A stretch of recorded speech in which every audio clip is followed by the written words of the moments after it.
These are 7 darts players who treated a pub game like a professional sport decades before the rest of the world caught up. Some got mocked for it, some got ignored, and a few proved their point by winning world championships, hitting records that still stand and outlasting entire generations of players who had more talent but far less sense about how they lived. To understand why any of this matters, you need a picture of what professional darts actually looked like during its television peak, the late 70s straight through the 80s. Beer on stage, cigarettes lit between legs, players arriving from a pub session and walking away with a world championship. 17 million people watched Jim Bowen's Bullseye on a Sunday afternoon, and the image the sport projected to every one of them was unmistakable. These were ordinary blokes doing extraordinary things while looking completely uninterested in being athletes. For most of them, that wasn't performance. That was the reality, and that's precisely what makes the players we're about to cover so unusual. A dartboard didn't enter John Lowe's life until he was 21, which makes everything that followed even more striking because he spent the next 3 decades competing at the very top of the sport. Born in Derbyshire, trained as a carpenter, self-taught on pub boards, and by 1975 he turned professional. World titles came in 1979, 1987 and 1993, making him one of only 2 players in history to win the World Championship across 3 separate decades. Old Stoneface, they called him, and in the context of 1980s, darts that was almost a criticism. The biggest personalities of that era were larger than life, pints in hand, egos filling rooms, and Lowe stood apart from all of it through sheer composure and discipline. The praise extended to him at the time described decorum and sportsmanship at the Oki, often in contrast to the gifted yet arrogant players of the era. Clean image professionalism before the sport had any framework for it. What he understood, and articulated plainly, was that preparation carried as much weight as practice. It's no use practicing for hours every day, he put it. If on the night before a big competition you don't come home until 2 or 3 o'clock in the morning, drink is always the temptation. That statement would have been career damaging in 1982. Today, every serious PDC professional would read it and nod. October the 13th, 1984 brought the moment that gave Lowe a permanent place in the sport's history. At the MFI World Match Play against Keith Deller, he completed the first 9-dart finish ever captured on television, checking out treble 17, treble 18, double 18 and collecting £102,000 for a single leg. More than John McEnroe earned for winning Wimbledon that year, and more than Sev Ballesteros earned for winning the Open. Those winnings went back into his career. He kept competing for 2 more decades. In 2009, he published The Art of Darts, described as the first general user's guide of its kind for the sport, covering grip, stance, practice routines, checkouts, and pressure management, later adapted as a mobile app in 2013. A systematic instructional manual for a game the wider world still considered a pub pastime. That choice tells you everything about how Lowe viewed what he did for a living. Walking into the 1983 BDO World Championship at 66-1, Keith Deller was 23 years old and had never won a major title. What he did carry was a set of darts that nobody else on the circuit was using, 18-gram, spring-loaded, technically advanced for the period, and a personality that sat completely sideways to the culture around him. Lowe fell first, then Jockey Wilson, and then came the final against Eric Bristow, settled by a famous 138 checkout, treble 20, treble 18, double 12. That combination has carried one name ever since, the Deller checkout, and Deller remains the only player in World Championship history to beat the world's 3 highest ranked players in a single tournament. The celebration told the story more clearly than any interview could. When the cameras found him, Deller was drinking milk, which earned him a nickname the press intended as a joke, the Milky Bar Kid, and which, looked at clearly now, reads more like a description of someone who simply operated by different standards. Raising a glass of milk in a sport where lager was practically mandatory wasn't nothing. The 18-gram darts got banned from tournament play not long after, the governing establishment having decided they represented an unfair technological edge, which is itself confirmation that the thinking behind them was ahead of what the sport was ready for. Equipment science as competitive strategy, years before that became standard. After his playing career wound down, Deller spent nearly 30 years with Sky Sports as a camera spotter, directing lenses to the right dart at the right moment and helping build the production standard that turned televised darts into the spectacle it became. Equipment innovation, a clean living image and a culture built on excess, and then the broadcast infrastructure that made the modern sport possible. Della was doing all three, and almost none of it received the recognition it deserved. Before Bob Anderson ever threw a dart professionally, he won the England Schoolboys Javelin Championship, earned selection for the British Olympic javelin team ahead of the 1968 Mexico City Games, played semi-professional football as a centre forward for clubs including Lincoln United and Guildford City, with trials at Southampton, Exeter City and Brighton, and reportedly trialled for county cricket at Gloucestershire. A broken arm from throwing a javelin in the rain for a photographer ended the Olympics before they started. A broken leg in 1970 ended the football. The man who eventually became a darts world champion was, by every conventional measure, an elite multi-sport athlete who happened to arrive in a sport that had never once valued athleticism. 3 consecutive World Masters titles, 1986, 1987, 1988, set a record matched only later by Martin Adams. The 1988 BDO World Championship followed, beating John Lowe 6-4, and for over 3 years Anderson held the world #1 ranking. One of 16 founding members of the PDC, he competed in 15 consecutive PDC World Championships from 1994 through 2008, and the numbers from late in that run are worth pausing on.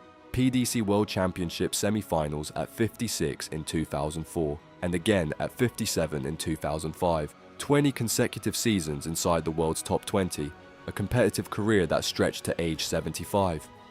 At the 1995 PDC World Championship at the Circus Tavern, Anderson walked on stage alongside a full-grown former police horse, 17 hands, too tall to ride inside because of the ceiling, so he walked in front of it. Barry Hearn saw that on television and reportedly thought, maybe I should take up darts. Given that Hearn went on to build the PDC into an organisation generating £15 to £16 million a year in prize money, that walk-on may carry more historical weight than anyone involved could have predicted. His line to Eric Bristow has the quality of something that sounds like a joke and means everything. Eric, I'll tell you something, the more I practice, the luckier I get. By 15, Eric Bristow was earning £120 per weekend from darts against £12 a week at his day job, and he gave up the job before turning 18. 5 world championships followed: 1980, 1981, 1984, 1985, 1986, along with 5 World Masters titles, 4 WDF World Cup singles, and 6 stints as world #1, a record at the time.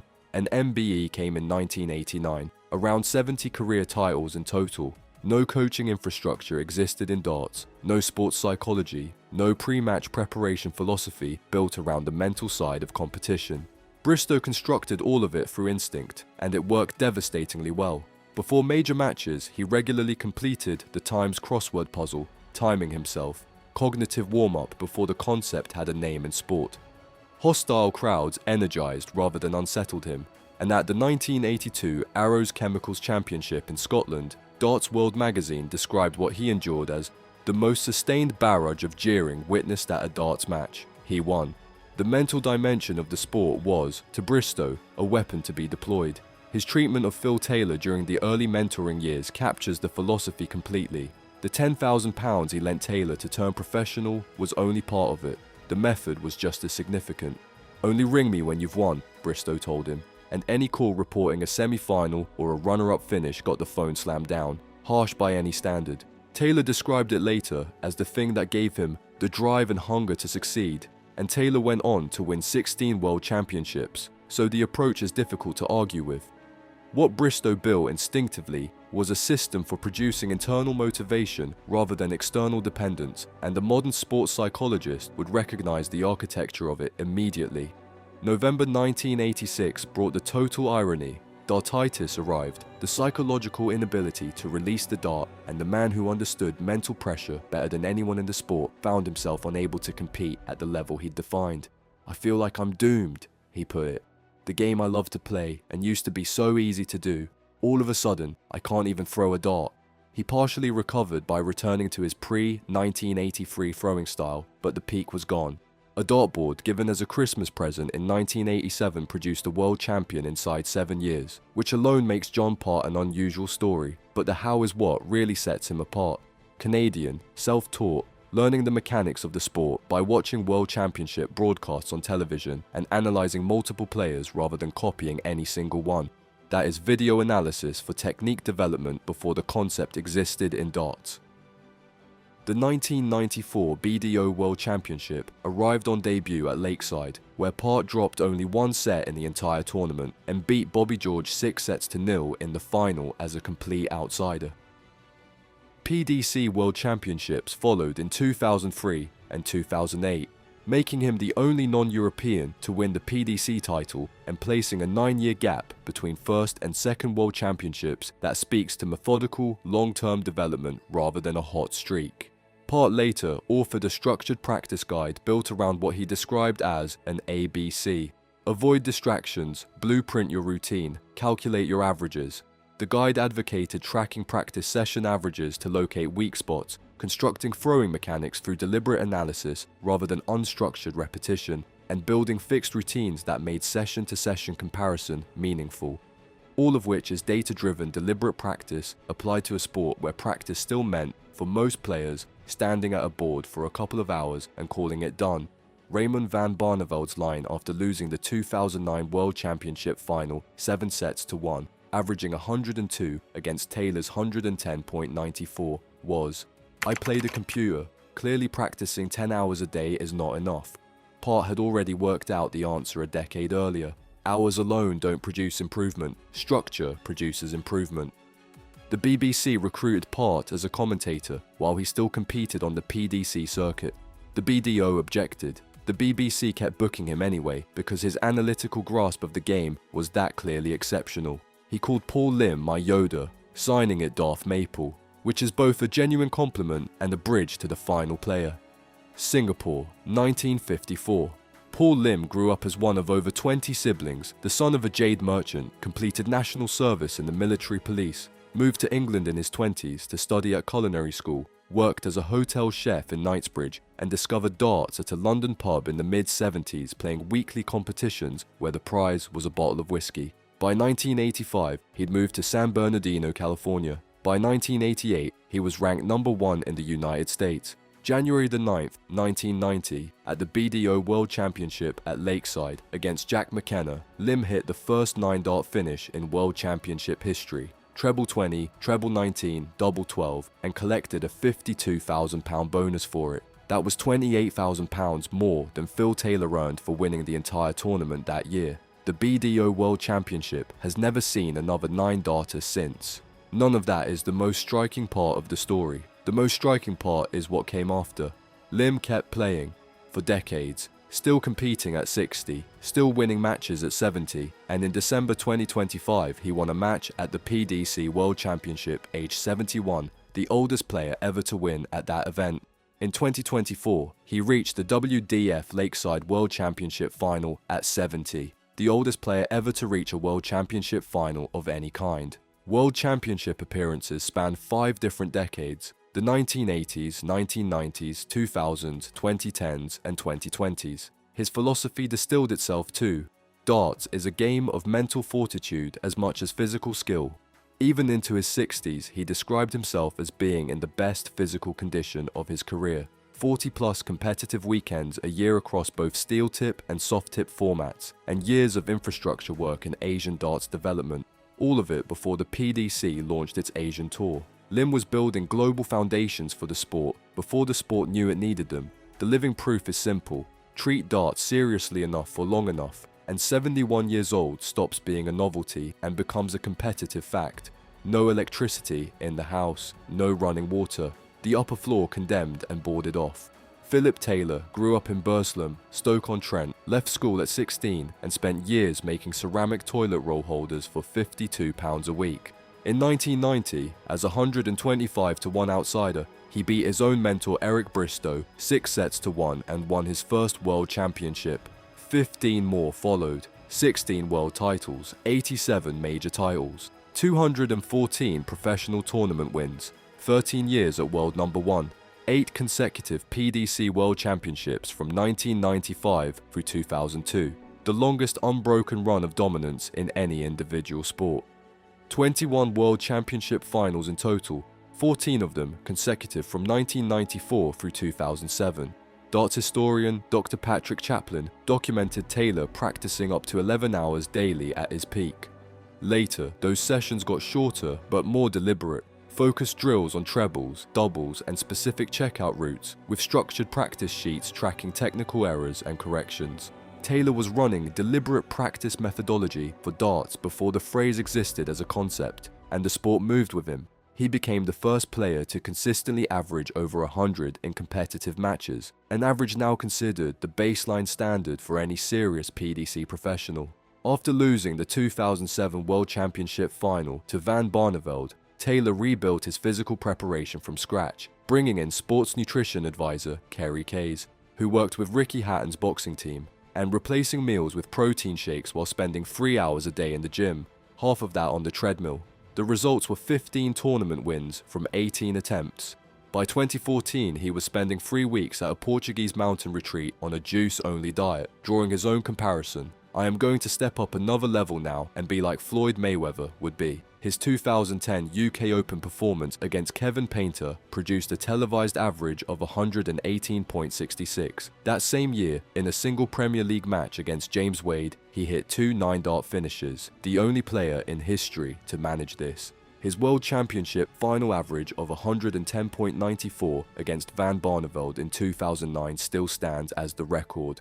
11 televised 9-dart finishes across his career, another record that holds. Taylor also lent the fledgling PDC £40,000 from his own savings in its early years. Without that contribution, the organisation that now runs the sport might not have survived to generate the £15+ million in annual prize money it does today. He retired after the 2018 World Championship, losing the final to Rob Cross, the only player to hold a winning record against him. His last competitive leg ended with a miss on double 12, which would have been his 12th televised 9-darter. Two players define the contrast, and neither story is comfortable to sit with. Jockey Wilson won 2 world championships on raw natural talent with a pre-match routine built around lager and vodka. By 2012, he had died in a 1-bedroom council flat in Kirkcaldy, penniless and alone, having spent his final years as a recluse dealing with depression, diabetes, arthritis, and chronic lung disorder. A holiday prize he'd won got sold for £50. The suitcases went for 10. His last recorded public words were an audio message from 2009. In 1996, he put it plainly, "There's only one person to blame for the situation I'm in, and that's me." Andy Fordham, the 2004 BDO World Champion, weighed approximately 31 stone at his peak and admitted to drinking up to 25 bottles of lager a day alongside spirits. His liver was functioning at 25% capacity before he lost 17 stone in a recovery his doctors described as astonishing. The recovery didn't hold. Fordham died of organ failure in July 2021, aged 59. At school, he'd been nicknamed the Whippet, a keen track and field athlete. His own explanation, "I don't know if I'd have drunk so much if I hadn't played darts. The first time I qualified for Lakeside, I got so nervous. I started to drink more and more." 2 world champions gone before 60, and on the other side of the ledger, Paul Lim, still winning competitive matches at 71, and John Lowe, still appearing at World Seniors events at 76. The gap between those 2 outcomes was never about talent. Wilson and Fordham had talent in abundance. The gap was about the hours between tournaments and what a player chose to do with them. The prize money, the sellout Alexandra Palace, Luke Littler winning £1 million at 17, none of that arrived without foundation. It was built by people who understood, before the sport understood it, that darts needed to be taken seriously as a profession. A Canadian tracking his practice session averages in a notebook. A Singaporean still competing at 71. An Olympic-level javelin thrower whose horse walk-on accidentally convinced Barry Hearn to change the sport forever. A world champion who celebrated with milk. A man from Stoke who made toilet roll holders for £52 a week and became the most dominant competitor in any individual sport in history. None of them were waiting for permission. None of them were working towards something the sport could quite see yet. The sport eventually caught up.